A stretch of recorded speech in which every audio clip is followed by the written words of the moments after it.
Bom dia, né? E aí, começando agora a gente conversar com a gravação, espero que a gente continue muito à vontade aqui com as câmeras ligadas para nosso aparecermos na TV, né? Gente, eu não sei qual o referencial que vocês se organizam conceitualmente e metodologicamente, tá? Mas eu queria falar a partir desse referencial que eu trabalho, a fenomenologia existencial, e aí para a gente entender, né, que a gente todo adoecimento ele é visto a partir de um prisma, de uma perspectiva.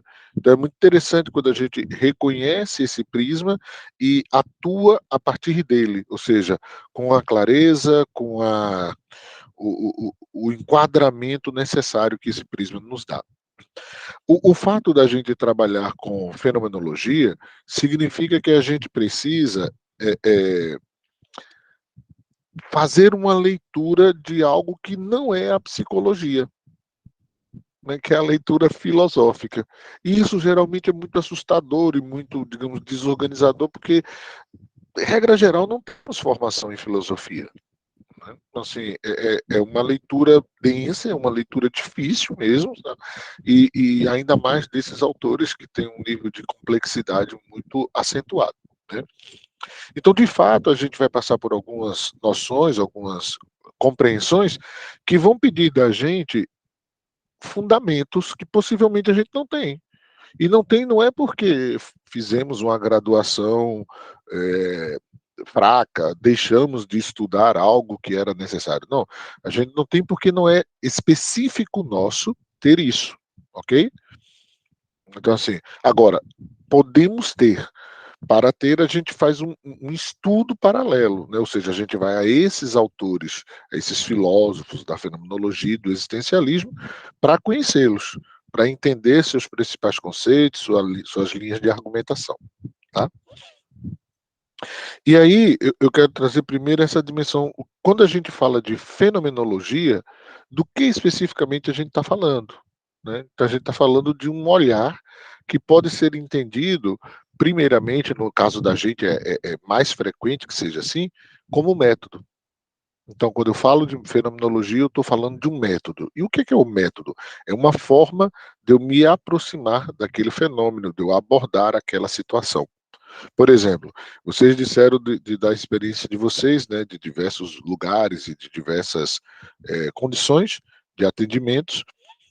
E, por exemplo, se eu vou receber uma pessoa diagnosticada com um transtorno mental grave, o método fenomenológico é uma maneira específica de me aproximar desse adoecimento. Então, eu preciso conhecer esse método para tentar fazer essa abordagem, essa aproximação, conforme a orientação que esse método me conduz. Ok? Então, daí a importância desse estudo. A gente também pode aprender fenomenologia como uma ciência, né? Como um conjunto de conhecimentos estruturados e articulados. Aí eu diria que a gente vai muito para o campo da filosofia em si, né? E do questionar o próprio lugar desse termo ciência. Né? Então, assim, acho que é um estudo mais denso, é um estudo bem mais exigente. O outro campo é quando a gente vê a fenomenologia como um recurso epistemológico, ou seja, ela acaba sendo base para outras ciências, ela acaba sendo a condição para que outros saberes se organizem e apareçam. Né? Geralmente, a gente tem visto isso em forma de desdobramento. Por exemplo, né, o que a gente vem aqui falando. Quando eu trago uma psicopatologia fenomenológica, então eu entendo que a fenomenologia nessa psicopatologia ela é método, mas ela é também uma epistemologia, ou seja, um conhecimento que possibilitou que a chamada psicopatologia aparecesse e oferecesse algo bem específico. Né? Então, nosso trabalho é entender o que a gente está pensando como psicopatologia fenomenológica e, a partir daí, a gente pensar esses adoecimentos, essa forma de acompanhar as pessoas. Tá? Aí a ideia do percurso é fazermos uma aproximação com a fenomenologia, entendermos algumas noções, entendermos um pouco do método, ou retomarmos, né, um pouco desse método, e aí voltarmos para uma compreensão fenomenológica da psicopatologia, ok? Pergunto-lhes, alguém de vocês aí não trabalha com fenomenologia ou não tem, assim, aproximação com a fenomenologia, não costuma usá-la, não tem, né, não tem uma aproximação de estudos com a fenomenologia, até para eu saber por onde eu vou agora, né, com vocês. Ou todo mundo aí está bem assim afiado com a fenomenologia? Eu não sou afiada na fenomenologia. Ok. Eu quero me aproximar Ok. neste momento. Joia. Muito mais. Joia. Também não sou afiada, não. Joia. Tá ótimo. Quem Afiada, meu desejo. Sim. É porque a pergunta foi complicada. Alguém aí trabalha com isso? Ah, então vocês são afiados. Aí depende. Afiados nem tanto, porém temos Parece uma que precisa ter lido 50 livros, né? Sim, sim. Não era tanto nesse sentido, não. Então, eu tenho afiado nem tanto, viu? Mas quem está fazendo a formação, né? Eu estou fazendo a formação com vocês, assisti uma aula maravilhosa do professor Márcio no sábado passado sobre fenomenologia, e eu estou lendo também um livro do Jorge Ponciano Ribeiro, que é maravilhoso, porque ele tem, eu confesso que eu tenho uma certa dificuldade com a fenomenologia, eu acho mais, digamos assim, mais tranquilo de entender o existencialismo, mas esse livro ele me surpreendeu, Percorrendo Caminhos, Refazendo Caminhos, né? Acho que é esse o nome do livro. E ele tem uma linguagem, assim, uma forma de escrita bem palatável mesmo, assim, para quem está no começo. É isso, é um livro bem introdutório e ajuda a gente a ter uma visão geral de abertura, né? Vamos por aqui, bacana. Pois é, tem um capítulo sobre a fenomenologia que eu adorei, porque realmente, assim, me fez compreender bastante, viu? Obrigada aí pela indicação, professor Márcio. Tá joia, legal. Então, eu tenho formação em gestalterapia, e uma das pessoas que me ajudou, né, contribuiu com essa formação foi o Walter Ribeiro. Sim. Mas é algo assim que a gente sempre tem que estar aprendendo, buscando, porque é dinâmico e a construção é o tempo todo, né? Isso. Bom, eu vou trazer, tá? E à medida que eu vou trazendo, a gente para sempre que vocês me sinalizem. Márcio, pode repetir? Pode me explicar um pouco mais? Isso não é problema para mim, tá bom? Interrompam para a gente poder trabalhar bem os conteúdos. Eu sempre entrei em sala de aula e disse isso muitas vezes para meus alunos, não saiam daqui sem ter entendido o que eu vim falar. Então, porque se não entendeu isso de hoje, vai ter algo lá na frente que vai parecer mais difícil. Então, não saiam da aula, eu estou com uma dúvida, né? Chama, pergunta, a gente vai, gasta mais um tempinho ali e discute, tá bom? Vamos lá. A primeira coisa que a gente precisa considerar, quando a gente está falando, então, vamos falar agora de fenomenologia, é que a gente está falando de um lugar que há uma necessidade de mudança de paradigma. E isso talvez seja a coisa mais difícil, porque implica em nós uma mudança de atitude. Mas vamos falar primeiro de paradigma. O paradigma mais presente, dominante naquilo que foi chamado ciência, é um paradigma natural, né, de todo um conjunto de conhecimentos que emergiu das ciências naturais, a fisiologia, né, a biologia, a física. Então, assim, a partir do entendimento das ciências naturais, passou-se a ser chamado ciência apenas aquilo que era entendido metodologicamente como fenômeno natural. Como é que a gente observa um fenômeno natural? Veja que aí é bem interessante, né? Porque eu preciso de uma distância para não interferir no fenômeno natural. Né? Eu preciso estar assim, controlando variáveis para que aquele fenômeno natural seja estudado da maneira mais adequada possível. Para que uma vez que eu vá tentar reproduzi-lo, né, eu vá observá-lo em outras circunstâncias, aquilo se repita mesmo. Que o conhecimento que eu produzi daquela observação, ele de fato possa estar chamado de validado, né? Bom, ok. Isso aí está tranquilo e a gente agradece porque, inclusive, podemos ter confiança nos nossos dentistas, nos nossos médicos, nos nossos farmacêuticos, né? Seria muito complicado a gente tomar um tipo de droga que não tivesse uma segurança mínima para que a gente tivesse o resultado esperado ali, né?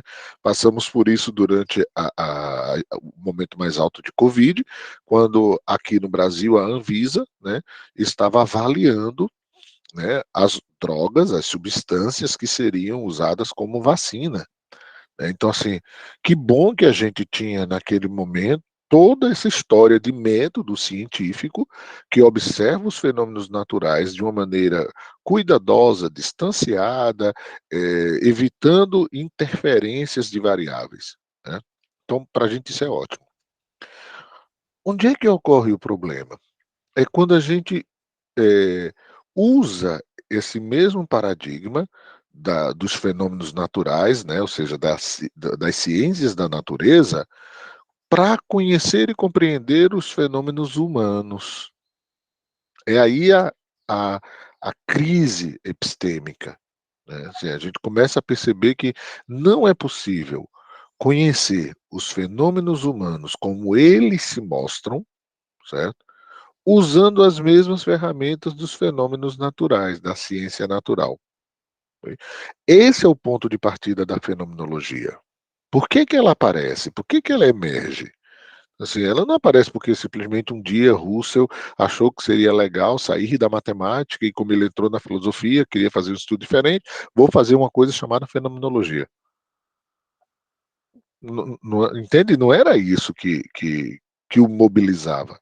Havia uma questão, havia um problema que compreender os chamados fenômenos humanos, compreender o ser humano, não lhes parecia suficiente por usar apenas desse método das ciências naturais. Okay? Na origem da fenomenologia, a gente vai ter uma pessoa muito importante que influenciou bastante Russell e influenciou outros autores, né? Por exemplo, influenciou todo o pessoal da psicologia da Gestalt, né? O Wertheimer, o Kafka, o Keller, né? O Ehrenfels. Então esse pessoal todo foi influenciado também por um cara que estudava bastante, né? Um filósofo chamado Franz Brentano, né? Franz Clemens Brentano. Então, Brentano ele teve a brilhante percepção de que poderia construir um conhecimento psicológico, ou seja, a tentativa de compreensão dos fenômenos humanos, por via de outro método. Ele é contemporâneo de Wundt, tá? Wundt trabalhava em Leipzig, Brentano em Würzburg. Então, e eles trabalhavam com um tipo de laboratório de psicologia experimental, com métodos diferentes, né? Onde nós sabemos, usou do método que as ciências naturais já trabalhavam, certo? E Brentano estava construindo um outro método, que vai ser a base da fenomenologia seguida por Russell. Por que que é importante a gente olhar Brentano? Porque é em Brentano que vai emergir a primeira noção fenomenológica de fundamento, a intencionalidade ou consciência intencional. A importância disso, gente, é porque, como eu falei, a gente está mudando um paradigma. Então, a primeira grande chave da mudança desse paradigma é a noção de consciência. O que é consciência? Consciência é o aprender das coisas. É como eu aprendo, como eu conheço. Então, Brentano vai dizer que o modo como nós conhecemos o mundo, as coisas do mundo, tá, é intencional. E aí, intencional, a gente não pode, a gente precisa ter um cuidado, né, com a nossa linguagem. A gente não está aqui falando em alemão, né? Então a gente precisa ter um cuidado com a linguagem em português. intencional não tem relação com intenção, propósito, meta, objetivo, certo? A ideia de intencionalidade é uma ligação, uma implicação com aquilo que eu observo, com aquilo que eu vejo, com aquilo que eu estou tentando conhecer. Ele entende o quê? Que todas as vezes que eu estou num processo de conhecimento, eu estou também entrando num lugar daquela experiência, seja o que for o meu objeto de conhecimento, né, entre aspas. Né? Veja que, como a gente está falando dos fenômenos humanos, o objeto não é algo material, concreto.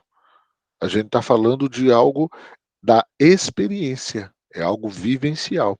Então, para saber das vivências, eu preciso ir em busca dessa implicação que me aparece ali possível.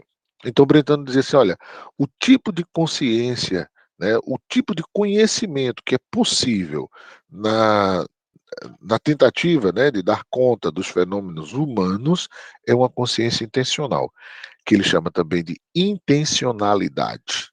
Tá? Então, o que é a intencionalidade? É o entendimento de que não há separação entre consciência e objeto. Isso é muito importante. Por quê? Se não há separação, eu não posso fazer uso daquele método natural, que isola, que retira as variáveis, entende?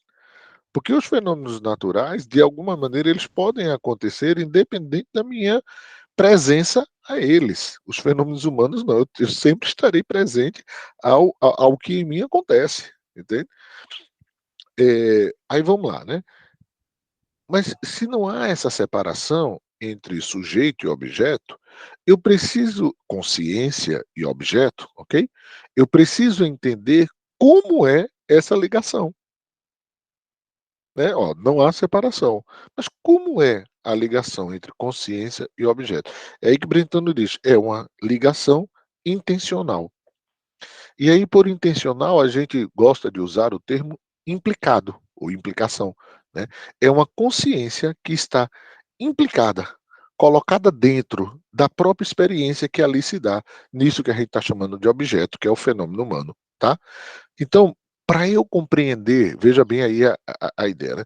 Para eu compreender a intencionalidade, eu vou ter que fazer uso de um outro termo. Eu vou colocar o termo aqui, como ele é escrito originalmente, e aí a gente faz o ajustamento dele.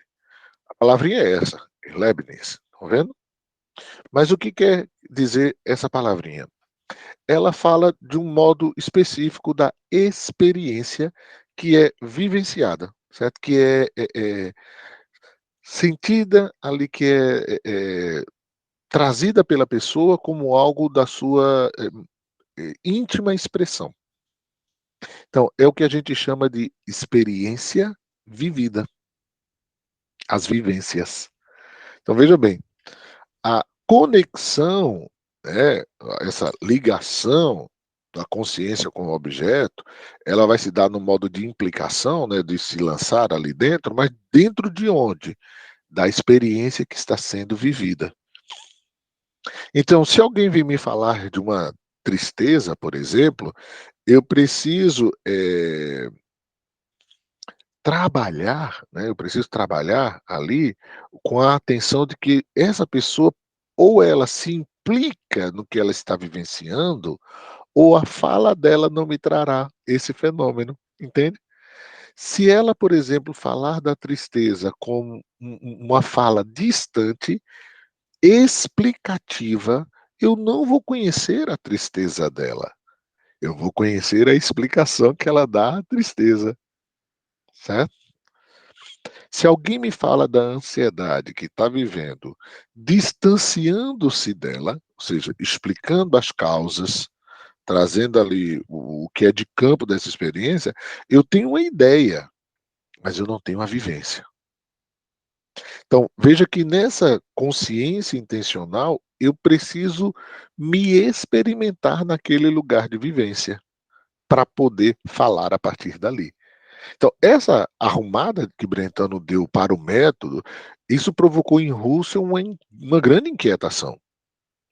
Não, a gente precisa de um método para dar conta disso, porque isso aqui é uma chave diferente, né, daquilo que todo o modelo de ciência vinha falando. E Russell aí tinha as provocações de Dilthey, né? Dilthey ele já vinha sinalizando, né, que não era possível você produzir conhecimento observando os fenômenos humanos, mas fazendo uso dos métodos das ciências naturais. Então, essa provocação já era suficientemente forte para dizer precisamos de um novo método, né?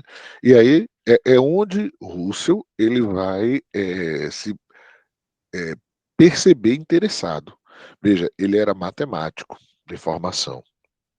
E é nessa hora que ele migra para a filosofia, ou seja, para estudar essas questões, né?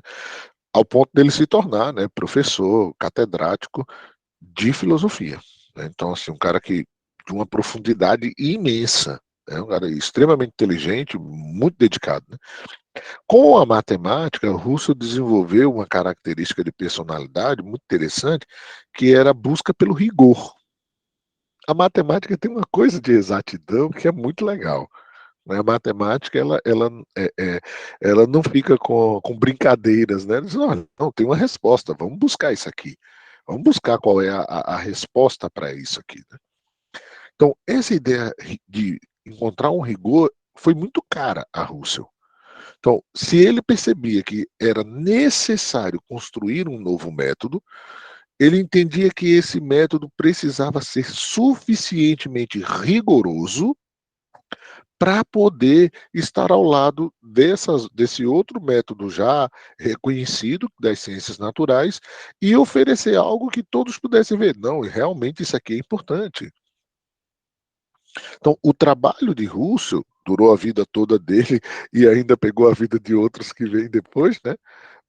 Haja vista, por exemplo, Merleau-Ponty escreve uma obra muito interessante, mas a base do trabalho de Merleau-Ponty é Russell, né? Inicialmente é Russell. E vejam que coisa então nós temos. A ideia de Russell de construir essa ciência, ele mesmo diz assim, olha, se eu tivesse a idade de Matusalém, se eu não me engano foi 900 anos, isso simbolicamente, claro, né?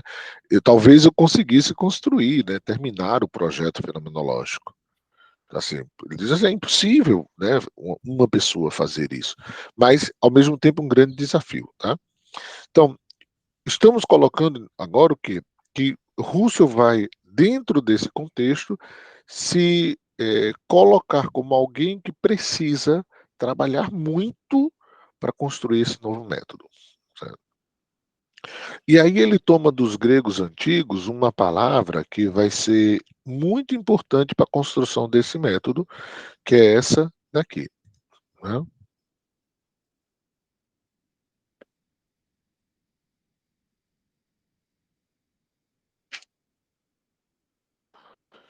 E por quê?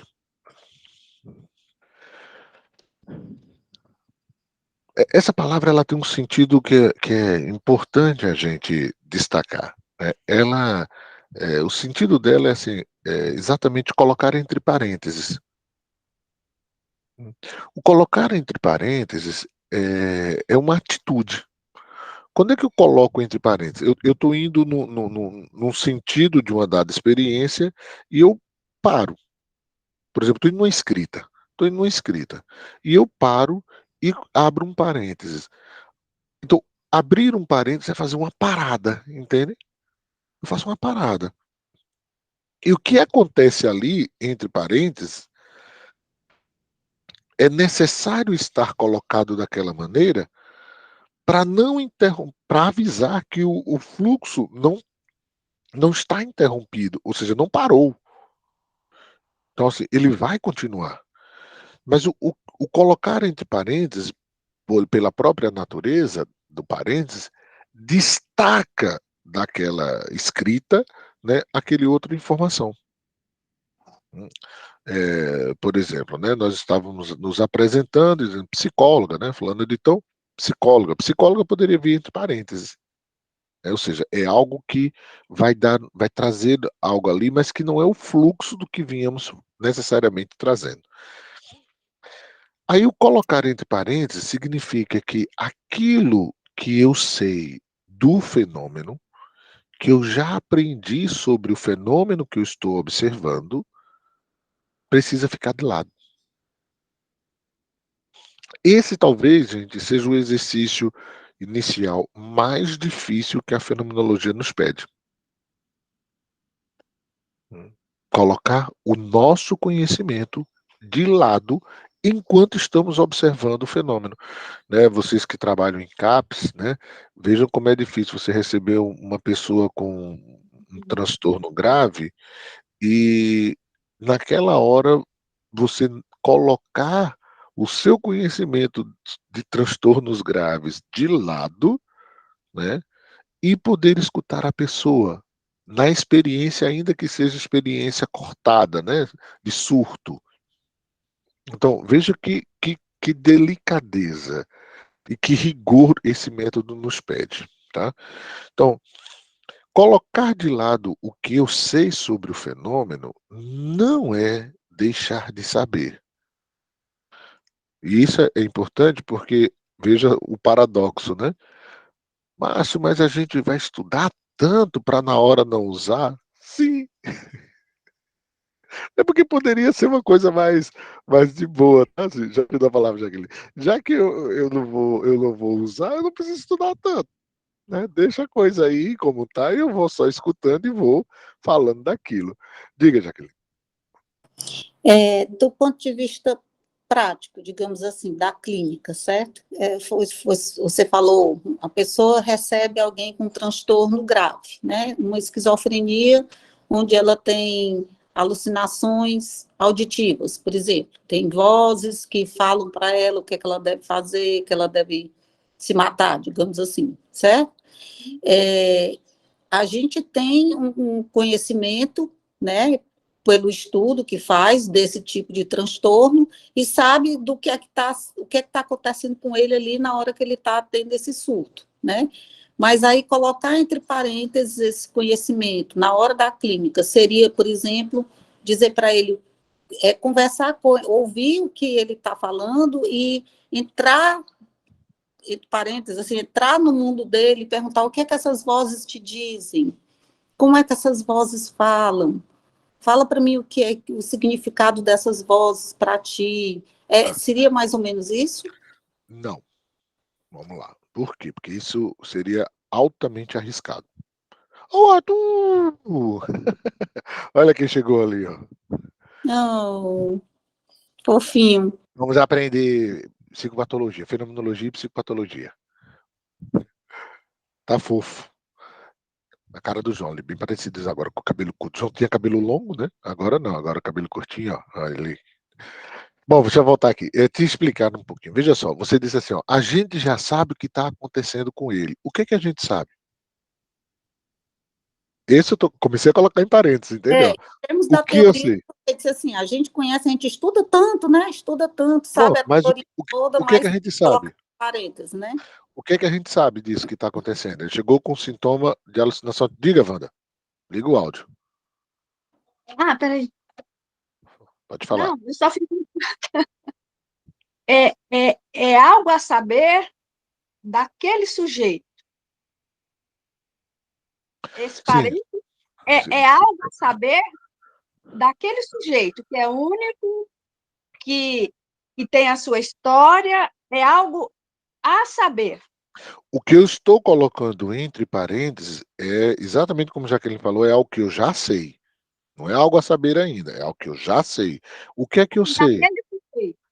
Do que ele está falando ali. Então ele chegou e eu vi que ele está com sintoma de alucinação auditiva, certo? Está trazendo essa experiência. O que é que eu sei disso? Que a alucinação auditiva tem a ver com um quadro de adoecimento grave, né? Um quadro psicótico, né? Assim falado. Então vamos lá. Então eu já sei isso. E é exatamente isso que eu já sei que eu coloco entre parênteses. Como é, então, colocar entre parênteses? É esquecer? Não, porque eu não vou esquecer que eu tenho memória. né? Colocar entre parênteses é na tentativa de compreender essa pessoa, o que ela está me dizendo, a Erlebnis que ela está me trazendo, eu vou colocar entre parênteses tudo que eu sei sobre isso que chega para mim inicialmente. Colocar entre parênteses, então, é não usar o conhecimento prévio que eu tenho para explicar, entender o fenômeno que está chegando para mim. Então, ao escutar o relato das vozes, se eu for tratar as vozes como reais, tá? Eu não estou clinicamente ajudando essa pessoa. Elas são legítimas. Elas não são reais. Elas são objeto de uma produção psicótica, né? Ou de algum outro adoecimento. Né? Pode ser drogas, por exemplo. Mas, enfim, tem uma questão ali que elas não são reais. Eu não vou falar com ela como se tivesse acontecendo as vozes ali de fato, como se eu estivesse ouvindo, mas elas são legítimas. Dentro da experiência vivida daquela pessoa, há uma legitimidade para quê? Para o sofrimento que ela está vivendo.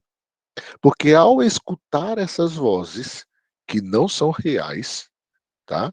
São produções mentais, porque ela não escuta no sentido auditivo, né? É uma produção, uma fraude, né? Que a mente tá produzindo nela, que o organismo está ali produzindo nela.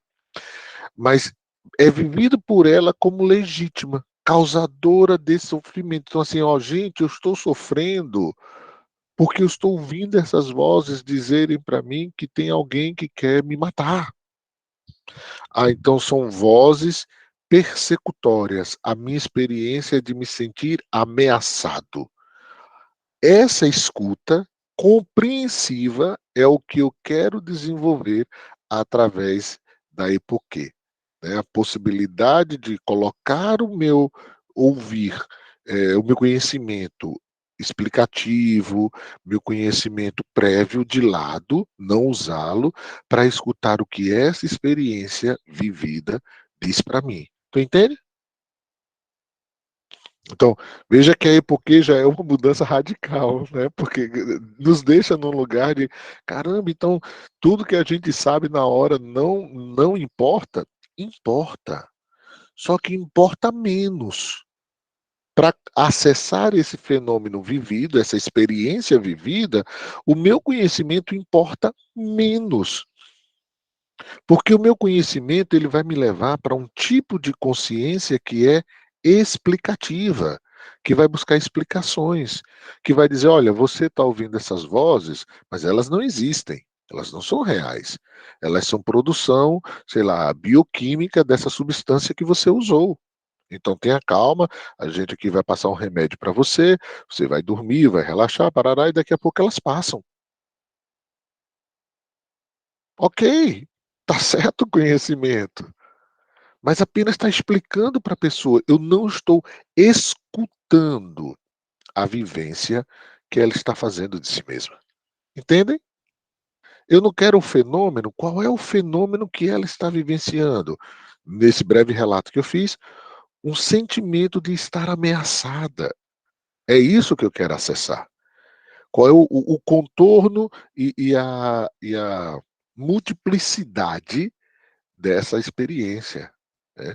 Como é estar se sentindo ameaçada nesse lugar de quem está ouvindo vozes, gente? Imagina, você não vê uma pessoa e você escuta essa pessoa falando com você. E, gente, você não está assim, você consegue pegar um livro, consegue ler um livro, você consegue ver uma placa, então sim, tem um nível de racionalidade ali atuante. Porém, tem um sintoma que se sobrepõe a esse nível de racionalidade. Então, é de um sofrimento legítimo por isso, porque a pessoa experimenta em termos de sensações, né? Eu sei que ela é num plano cognitivo, mas atravessa as sensações. Por isso é comum, né, que um paciente que esteja nesse quadro vá tampar os ouvidos, né? Porque está aqui dentro, a voz está aqui dentro chegando, tá?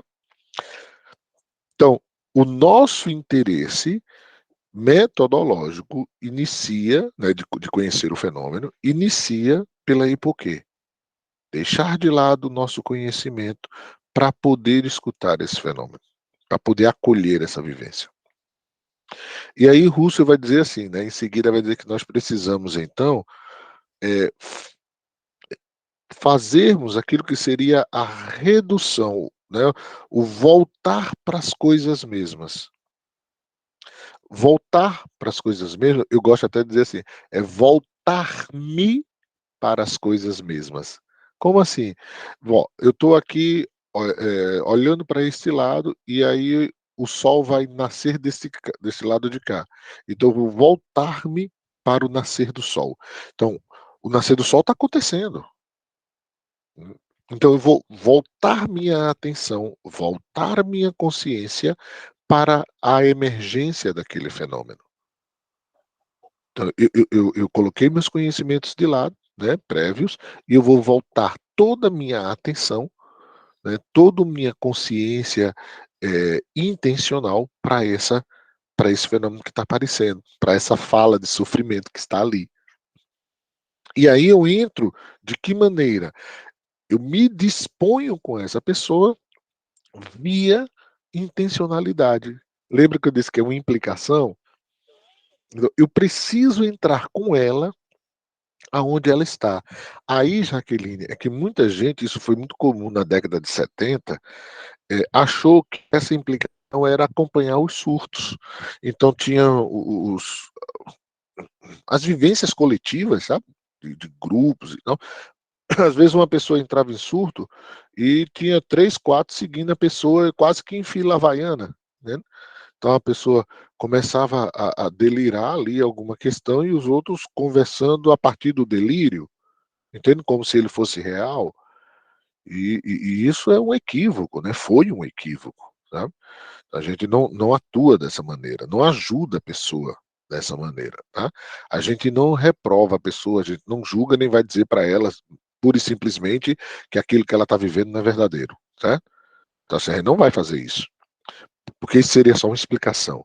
Mas a gente tenta se implicar no modo como essa pessoa está vivendo essa experiência, independente dela ser chamada clinicamente de delírio, de alucinação, ok? A gente não, isso para a gente não é a questão primeira. Então, me implicar nisso significa que eu exercito um tipo de escuta diferenciada, né? Em gestalterapia, muito em função, né, da psicoterapia, da filosofia dialógica. A gente diz que é inclusão, né, é você se incluir na experiência do outro, e em abordagem centrada ficou conhecido como empatia, né, compreensão empática, tá? Então, assim, quando a gente pensa dessa maneira, diz, ó, como que eu escuto uma pessoa que está em surto? Me incluo empaticamente na experiência dela. Eu não julgo a experiência dela.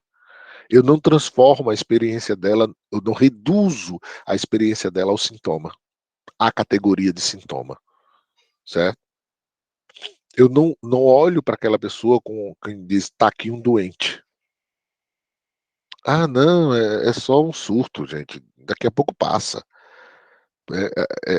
Não, ali tem uma vivência que vem trazida por esse surto. E é essa vivência que me interessa, porque esse é o fenômeno. Tá? Então eu preciso desse modo de chegar na coisa mesma, que é o fenômeno, né?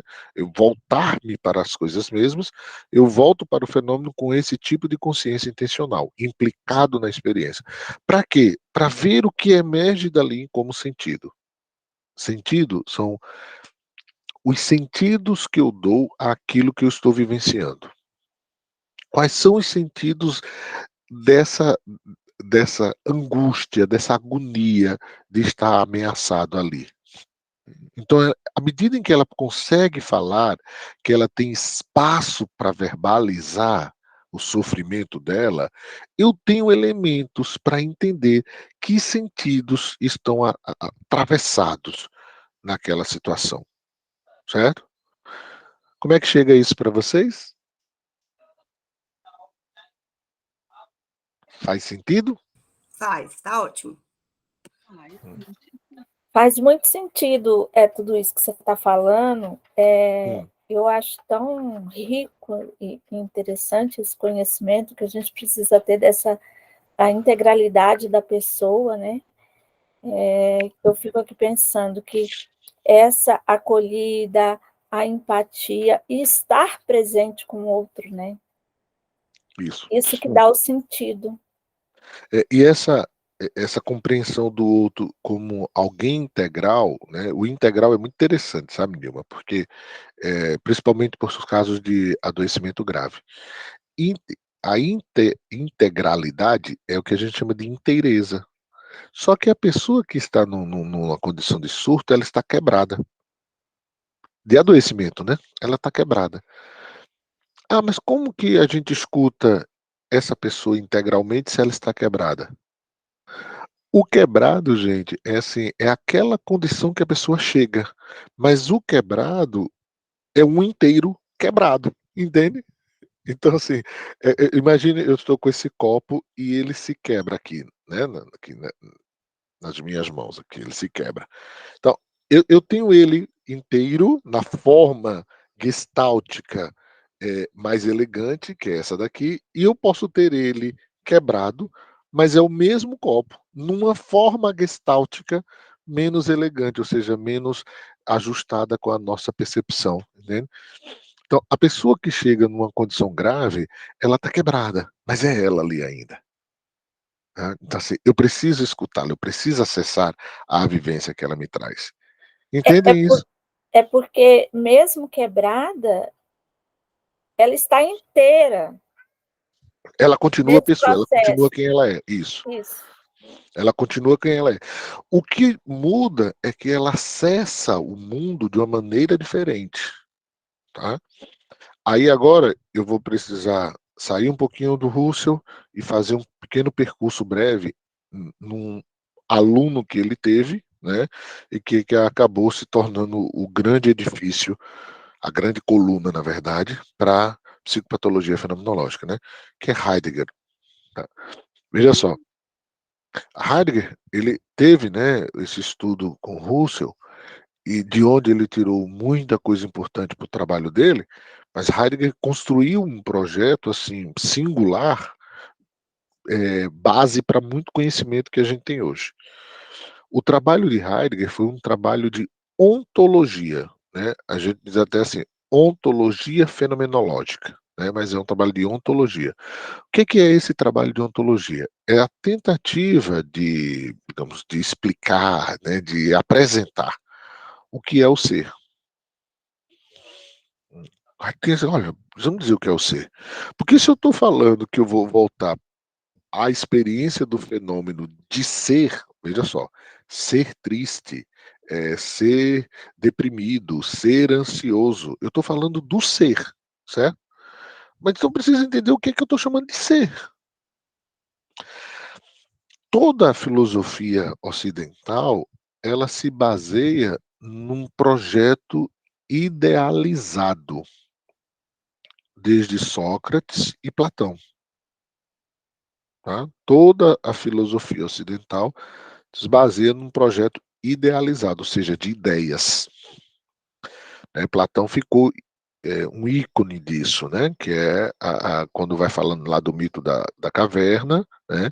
Falar como se estivéssemos vendo através de sombras, né? Então, o mundo das ideias, ele anterior ao mundo das coisas da vida, né?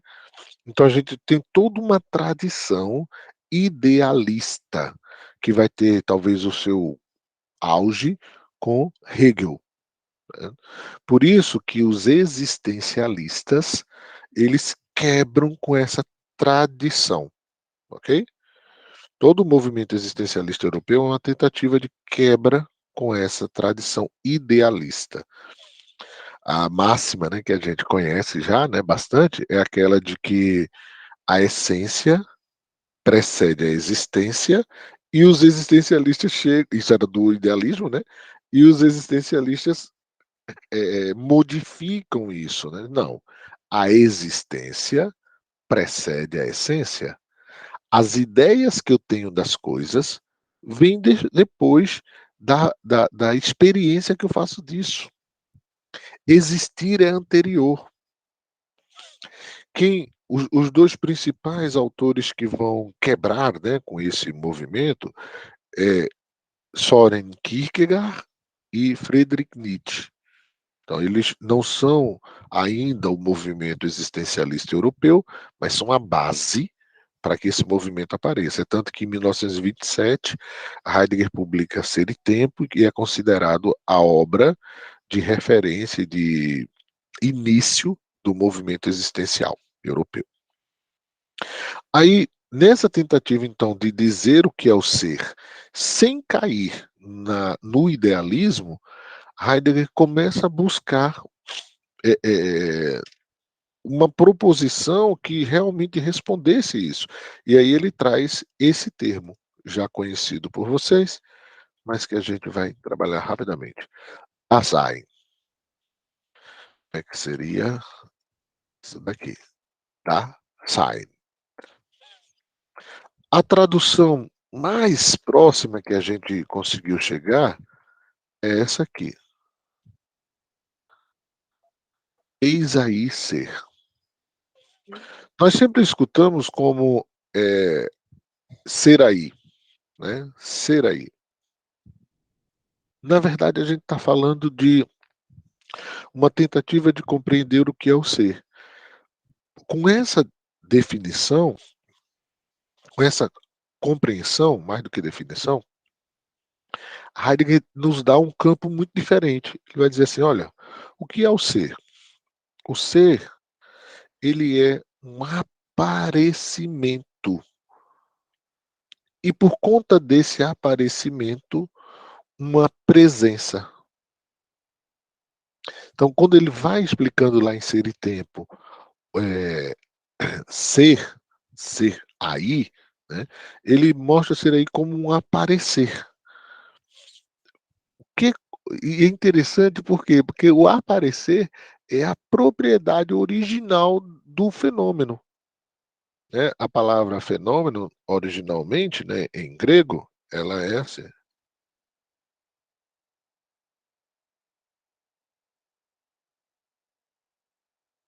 Einstein, né? Einstein. Então, em grego, ela está dizendo assim, seria aquilo que aparece. Aquilo que aparece. Bom, aquilo que aparece, a Heidegger está dizendo, olha, o ser é um fenômeno. O ser não é uma coisa. Ele não é um objeto para o qual eu pudesse colocar um olhar e amarrá-lo e defini-lo. Então, o ser é um aparecimento, inclusive no sentido de movimento. Ele está em aparecimento. Ele não aparece como uma fotografia, que eu cliquei e está lá estática. Né? Ele aparece em movimento, em constante movimento, em contínua presença. Né? Então, esse ser aí, ele é presença. E o aí é muito importante porque o aí a gente está falando do mundo. Esse ser só aparece no mundo. Ele não está nas ideias. O lugar de aparecimento dele é o mundo. Né? Gente, isso é uma sacudida, é uma revirada tão grande, porque como a gente já fala de Heidegger há muito tempo e a gente escuta, né, muitas falas sobre Heidegger, então a gente já se acostumou a essas ideias. Mesmo que a gente não tenha completo domínio sobre elas, mas a gente tem costume, a gente acha interessante. Mas você tem que pensar isso quase 100 anos atrás. E que não havia conhecimento sobre isso. Entende? Então você diz, caramba, que coisa potente, porque está falando de um conhecer o próprio ser de maneira muito diferente. Isso mexeu tanto com a filosofia, com o pensar da humanidade, que foi uma grande influência, inclusive, para a própria medicina psiquiátrica. Nós só temos uma chamada psicopatologia fenomenológica porque um grupo de psiquiatras ficou tão impactado com o conhecimento heideggeriano, né, com os estudos de Heidegger, que perceberam que não podiam continuar fazendo aquela psiquiatria clássica. Não dava, não dá para fazer mais. Isso aqui é pouco, né, para o que eu estou efetivamente querendo fazer. Isso aqui é pouco. Preciso de mais, eu preciso fazer uma mudança nesse projeto, né? Então, quando Heidegger apresenta o Dasein, né, como ser da presença, é tanto que ele não vai dizer assim características do ser. Ele vai chamar de existenciais. Por exemplo, temporalidade, espacialidade, cotidianidade, ser para a morte, né? Tudo isso é o quê? É a forma como esse ser se apresenta no mundo. Se eu entendo que é próprio do Dasein, né, um modo específico de aparecer no mundo, gente, eu entendi a chave para compreender os adoecimentos, seja qual for, grave ou menos grave. E essa chave faz muita diferença, porque eu vou olhar numa pessoa que traz um quadro de ansiedade grave, não pela ansiedade em si como sintoma, mas pelo modo de aparecer no mundo que é atravessado por essa condição de ansiedade. Então, tem duas coisas aí muito importantes, que é a base do nosso estudo. Primeiro, eu vou precisar estudar, no caso, né, conhecer, a experiência da pessoa como experiência produtora de sentidos, ou seja, como um fenômeno que está sendo vivido. E ela vai vivenciando e vai produzindo sentidos. Não é só o que ela me diz naquele primeiro momento. É implicada na vivência dela o que ela vai me significando. Ó, é isso, é aquilo ali, é isso aqui. E depois, eu vou também precisar, depois, aí eu já saí dos parênteses, tá? Que era uma coisa que agora eu posso amarrar. Eu vou poder especificar como é esse adoecer do ponto de vista da psicopatologia fenomenológica. Lembra, né? O que a gente fez? A gente pegou o conhecimento da gente e jogou entre parênteses para ouvir a pessoa e para alcançar a experiência dela, os sentidos, os significados que ela dá a essa experiência. Quando isso se completa, eu volto para o meu parênteses. Eu volto para o meu saber, porque agora ele vai ser atravessado por essa vivência, por essa experiência. Isso dialoga. Então, eu vou ter a produção de um conhecimento fenomenológico desse modo de adoecer. O modo de adoecer ansioso é um modo específico que esse Dasein se apresenta no mundo.